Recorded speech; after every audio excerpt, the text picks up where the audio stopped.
Okay, well, I'm back. Yeah, and we're basically just here, and so I used to go and visit my son all the time and everything. I was going to all the court hearings. I never missed out any of the courts. And then we had a big old court. That's when they decided that they decided what was going to happen, and they granted me full and sole custody of my son.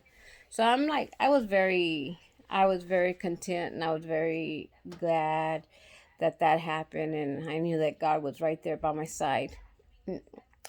Um, because there wasn't a day that I didn't cry for my little boy. My little boy was he was everything like my other kids were everything.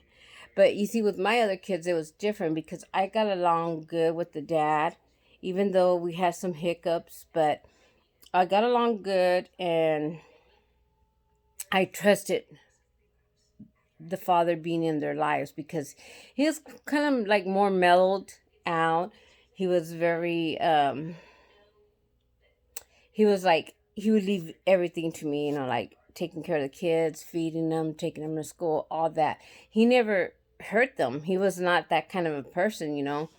And so I liked that. But then when I met my son RJ's dad, everything was good. But then when he started putting his hands on me in 2008, we got married in August, and the beginning of August, it was August 11th.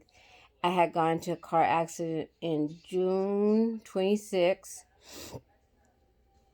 under the influence of alcohol. I used to drink, and thank God and I could talk about it because for me, it was like, it wasn't right for me to drink, but you know what?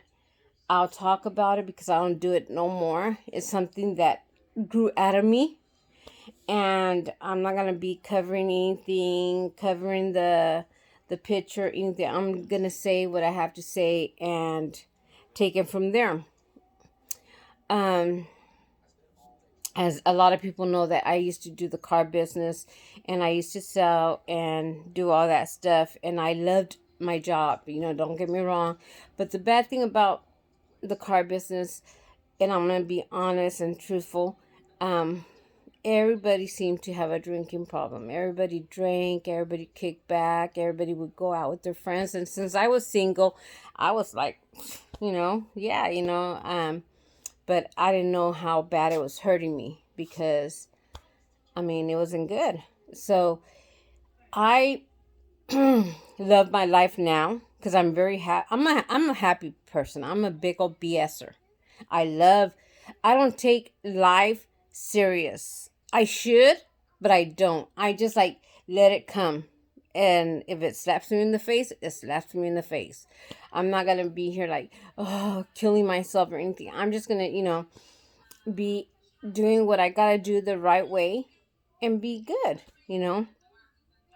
But, anyways, God has really opened my eyes and opened my heart and everything. Well, I found love with my son's dad, and I got together with him in August. I had a car accident June 26th on the June 26th in the I want to say June 21st.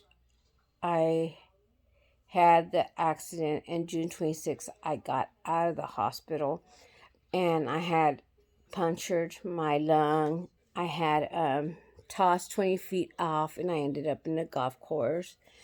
And I had a brand new Xterra, and we went out, me and my son's dad and the sister, and it just,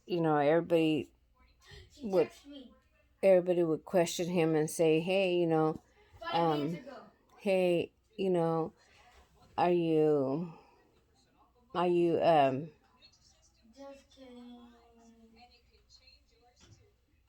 it was just, it was bad. And I'm sorry, it just kind of like zoomed out, but I realized, and then I got married, and I needed a lot of help because they had told me I was never going to be the same person again after that serious car accident. Can you move out of the way, RG? And so I did all that, and then after I went out, he was, giving me drinks, and then he beat me. He put a real good number on me, and we were in Porterville. And I mean, this guy was so lucky. Can you move out of the way, RG? And this guy was so lucky because my money, he seemed to do whatever. Go ahead. He seemed to do whatever he wanted. Basically, he knew what he wanted to do. He wanted to. He got my money. I told him, you know what, because I wasn't able to do a lot of stuff. So he was supposed to pay my rent and everything, with my money, because I had money put away and everything. But he kept on, I guess, wasting it on whatever he wanted to do. He never took care of the house. And matter of fact, I lost the house behind him. You know,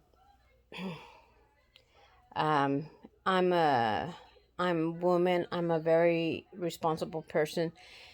And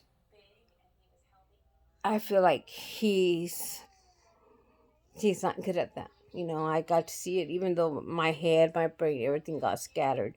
He was not too much of a responsible person. And mostly all his life, all he's done is been in and out from the jail. And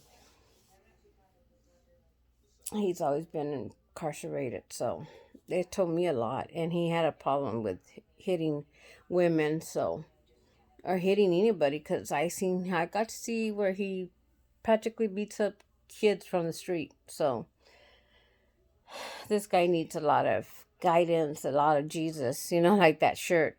I need is a lot of Jesus. Well, he needs a lot of Jesus. And he seems to know the Bible, but he didn't know how to respect it, or he didn't comprehend what the Bible was saying. So anyways, but I've been separated. I've been divorced from him many years, but I've been separated, totally physically separated from him, like about 6 years. And I love it. I can't say that I don't love it. I love it because you know what? I have my own money. My house is so beautiful. Everything is beautiful. I can't say that. I can't say that I've done bad. I can't. When I was with him, I was really bad. He was taking my money. He was doing whatever he wanted. He was going in and celebrating it with his so-called, his other women, because he's never knew how to. He always says, "Oh, I don't cheat on my woman. I don't cheat on my wife. I don't cheat." Just a crock of shit that he came out of his mouth. But anyways, other than that, I'm doing great. I dedicate mostly my life to Jesus because, without him, we're nothing. We are nothing. I'm telling you right now. We ain't nada. Nada. Anyways, I want to give a big old shout out to my Marley. Hi, Marley. I love you, baby. And hopefully I could get beautiful so I could get on again and tell you. But anyways, today is Friday, and I'm here, and I just want to tell you guys I'm gonna try to be on more, and being able to have some fun now, because now it's like, where I'm at, and the only thing I want everybody to know is that let's dedicate our lives with God, and let's do everything God wants us to do in this earth, because it's so corrupted right now, with the pandemic that's going around with everything. I mean, it's not good. But let's stay in tune with the Lord. And I'll talk to you guys soon. All right? Love you guys. Hasta luego. Besos. And don't forget, give me a thumbs up. See me on my YouTube. And I'm here. I'm here to, let's just, talk and have some fun. Love you guys. Besos.